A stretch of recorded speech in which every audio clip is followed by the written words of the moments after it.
Olá, querido, graça e paz, espero que você esteja bem. Estamos aqui no nosso jardim de oração, no nosso jardim Getsemane, aqui na Igreja Acolher, na Segunda Igreja Batista em Gramacho. E hoje é um tempo de reflexão. E eu quero falar com você sobre a nossa reflexão que aconteceu nesse domingo agora, tanto pela manhã como à noite. Agora eu quero abordar principalmente o tema que foi sugerido pela manhã. E nós estamos numa série de mensagens falando sobre coisas maiores. A visão que nós temos é que muitas vezes Deus tem para nós coisas grandes que nós mesmos nem acreditamos. Os projetos que Deus tem, os projetos que Deus tem realizado em nossa vida, muitas vezes podem ser potencializados, mas nós permanecemos como aquele bom aluno da escola, que bom o suficiente para passar. Estamos com uma nota média, estamos com uma nota razoável, não tanto com excelência.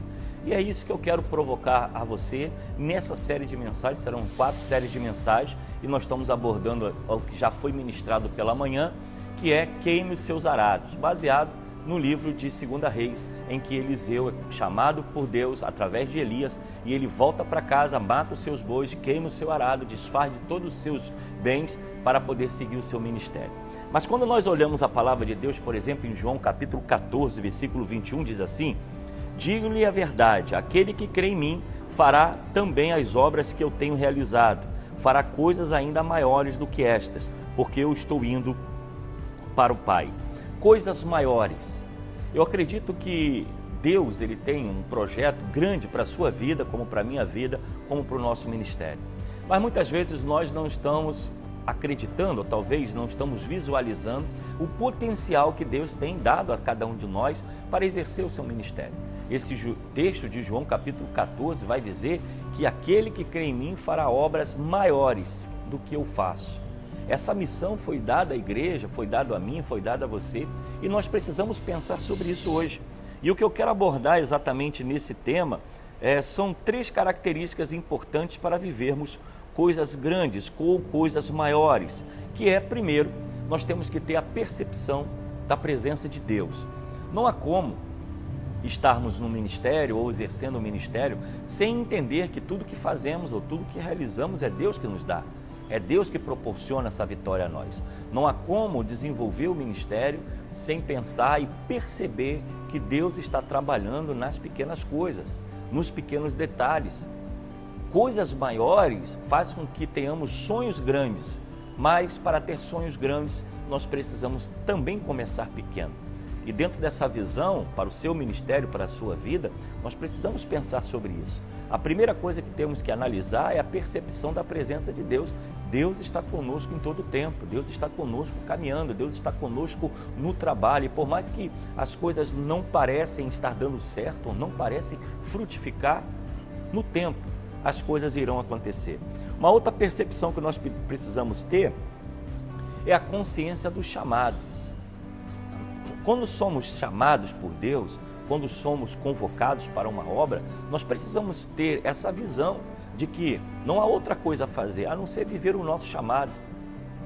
Elias tinha arados, tinha uma quantidade de bois, e o que nós aprendemos é ele queimou os bois, ele assou a carne e deu ao povo para comer, desfez de tudo aquilo que possuía e foi seguir o ministério com Elias.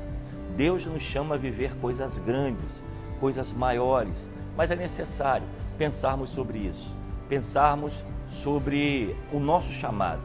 Quando imaginamos o nosso chamado na dependência de Deus, as coisas ficam mais fáceis. Não é a nossa força, não são os números, não é o tamanho da obra, mas é a vontade de Deus sobre a nossa vida. Deus tem um chamado para cada um de uma forma.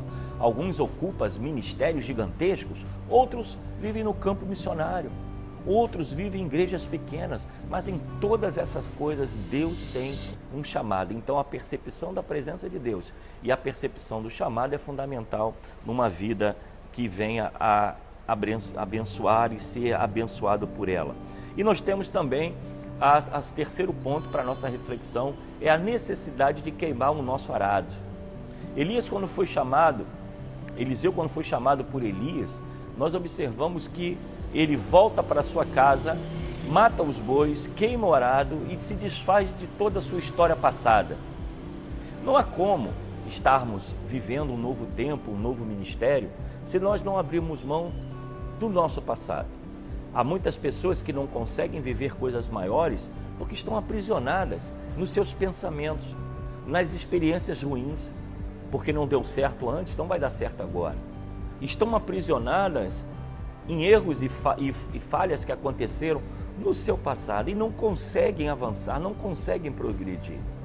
Então hoje eu quero convidar a você, primeiro, a percepção da presença de Deus na sua vida. Deus está cuidando de você. Segundo, a percepção do seu chamado.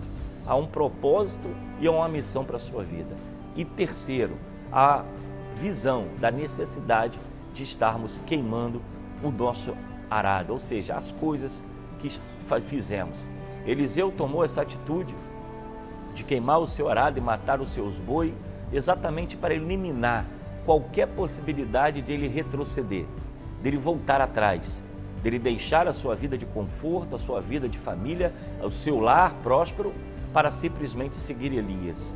Precisamos crer, precisamos acreditar que Deus tem coisas grandes para nós. Não permita que as experiências do seu passado, que foram ruins, anule coisas maiores que Deus tem para a sua vida. Que Deus te abençoe, que Deus traga sobre você paz, alegria, prosperidade, e se você se aproxime do povo de Deus e viva o melhor de Deus nesse tempo. Vamos orar? Pai, eu quero agradecer pela vida de todos aqueles que estão compartilhando essa live.